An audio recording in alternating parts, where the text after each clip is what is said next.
देखिए तो मतलब ये आपका चैप्टर नंबर 3 इतिहास में मतलब आज का टॉपिक है माता की सलाह। मतलब माता की सलाह महत्वपूर्ण है कि नहीं है, आपके नजर से क्या लगता है, महत्वपूर्ण होगा कि नहीं होगा? होगा ना। ठीक है, तो देखिए ये आपका है क्या कि महाभारत में उल्लेख मिलता है कि जब कौरव पांडव के बीच युद्ध अवश्य भावी हो गया, मतलब जरूरी हो गया कि हाँ मतलब कौरव और पांडव के बीच युद्ध जो है होगा ही, ठीक है ना। तो महाभारत में क्या था, एक पांडव थे और एक कौन थे, कौरव थे। तो इनके बीच में हुआ क्या कि युद्ध जो है अवश्य भावी, मतलब अब युद्ध होकर ही रहेगा।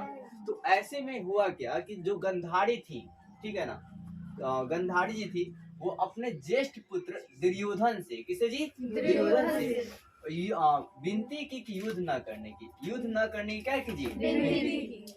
तो देखिए मतलब जब कौरव और पांडव में मतलब युद्ध का जो अवश्य भावी हो गया, तो जो गंधारी थी अपने ज्येष्ठ पुत्र दुर्योधन से, ज्येष्ठ पुत्र क्या जी, दुर्योधन से युद्ध न करने की क्या किया, विनती किया। मतलब तुम जो है दुर्योधन से कहा कि आप युद्ध को न कीजिए, ठीक है। कौन कहती है, गंधारी, ठीक है। कौन कहते हैं जी, गंधारी। किससे कहती है, दुर्योधन से।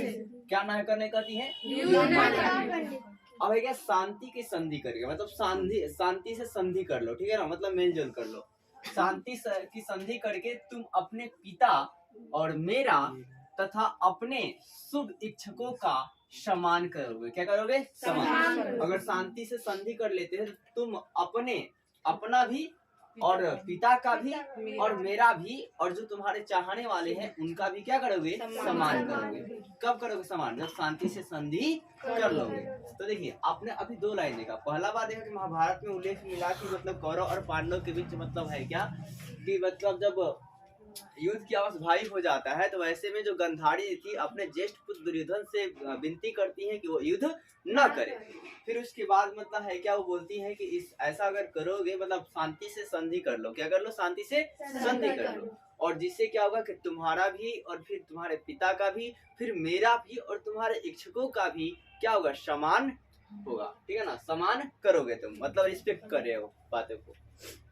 फिर आपका है क्या, विवेकी पुरुष जो अपने इंद्रियों पर नियंत्रण रखता है वही अपने राज्य का रखवाली करता है। मतलब कोई विवेकी पुरुष ऐसा नहीं होता जो युद्ध करके जीत जाएगा, वो ऐसा ही नहीं कहलाता है। विवेकी पुरुष जो होता है वो अपने इंद्रियों पर नियंत्रण करता है, मतलब अपने ब्रेन मस्तिष्क पर क्या करता है, पूरी तरह से कंट्रोल करता है, गुस्सा नहीं करता है, ठीक है। तो विवेकी पुरुष जो अपनी इंद्रियों पर क्या करता है, नियंत्रण रखता है, वही अपने राज्य की रखवाली करता है। तो आपको याद रखना है कि विवेकी पुरुष जो अपने इंद्रियों को नियंत्रण करता है वही क्या करता है जी, अपने राज्य की रखवाली करता है। और वही अपने राज्य की रखवाली क्या दे, देखिए दो बार लिखते हैं, वही दो बार लिखे। अब आगे देखिए, लालच और क्रोध, एक बार आप लिखेंगे लालच और क्या जी, क्रोध आदमी को लाभ से दूर खदेड़ कर ले जाते हैं। जो लालच और जो क्रोध होता है ना, वो आदमी को लाभ से क्या करता है, दूर कर देता है, दूर करके खदेड़ कर लेकर जाता है, मतलब उसे दूर कर देता है। अगर लालच कीजिएगा तो भी लाभ नहीं मिलेगा, क्रोध कीजिएगा तो भी लाभ नहीं मिलेगा, जो मिलने वाला था वो भी नहीं मिलेगा। जैसे देखिए पांडव और कौरव की जब बात हुई ना, तो मतलब कृष्ण भगवान ने मतलब संधि के दौरान कहे थे कि आप इतना हिस्सा ले लीजिए, लेकिन मतलब वहां पर मतलब उन्होंने ऐसा नहीं किया, ठीक है। तो उसके बाद उन्होंने क्रोध दिखाया, तो उस क्रोध का मतलब क्या हुआ, उन्हें वो भी नहीं मिला। इन शत्रुओं को पराजित कर राजा समस्त पृथ्वी को जीत सकता है। किन शत्रुओं को, लालच और क्रोध। लालच और क्रोध को अगर आप पराजित करते हैं, अपने मन की लालच को, ठीक है ना, और अपने मन क्या जी, क्रोध को अगर हरा देते हैं, तो आप किसी पृथ्वी, समस्त पृथ्वी को क्या कर सकते हैं, जीत सकते हैं, मतलब पूरे पृथ्वी पर राज कर सकते हैं, ठीक है। इसमें कोई दिक्कत है आप लोग को? मतलब सुनिए क्या क्या हुआ कि महाभारत में हमने मतलब उल्लेख मिला कि कौरव और पांडव की युद्ध जो है अवश्य भाई होगी।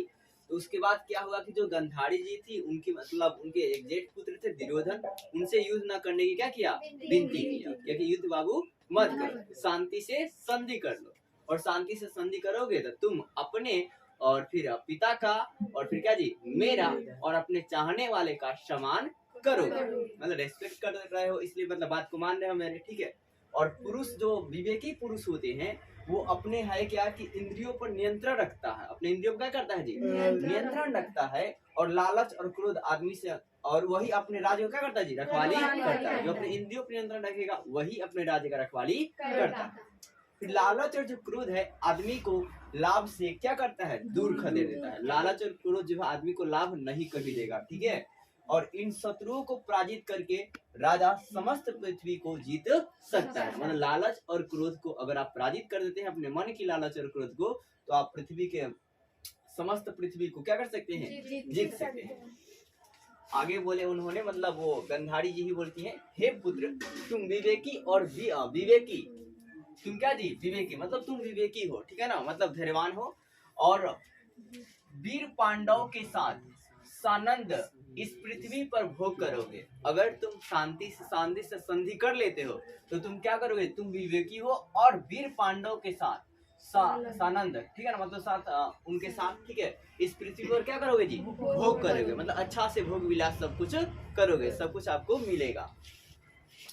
युद्ध में कुछ भी नहीं है, युद्ध में कुछ भी क्या शुभ नहीं होता है, ठीक है ना, युद्ध में कुछ भी क्या है, शुभ नहीं होता है। बताइए आपको क्या युद्ध में शुभ होता है जी, नहीं, मारकाट होता है ना सिर्फ।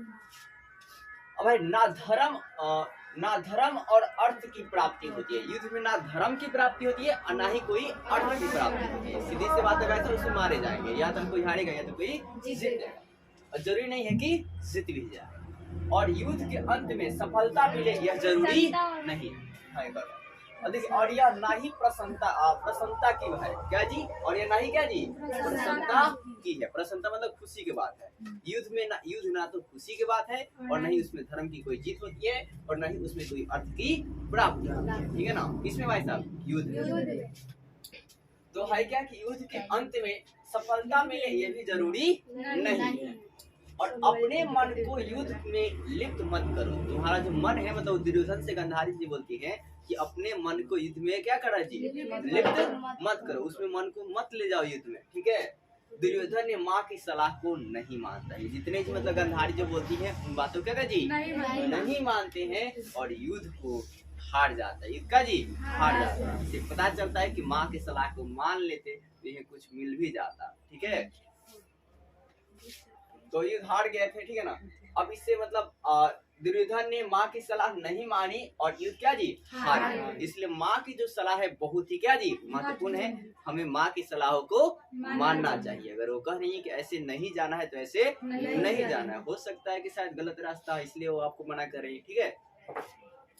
अब ये उदाहरण आगे चल के राजाओं में भी मिला कि क्या माँ महत्वपूर्ण थी कि नहीं। तो आज देखिएगा सतवाहन राजाओं में अनेक मातृ नाम से चिन्हित किया गया था। मतलब जो राजा थे ना वो मातृ नाम से पहचाने जाते थे, ठीक है।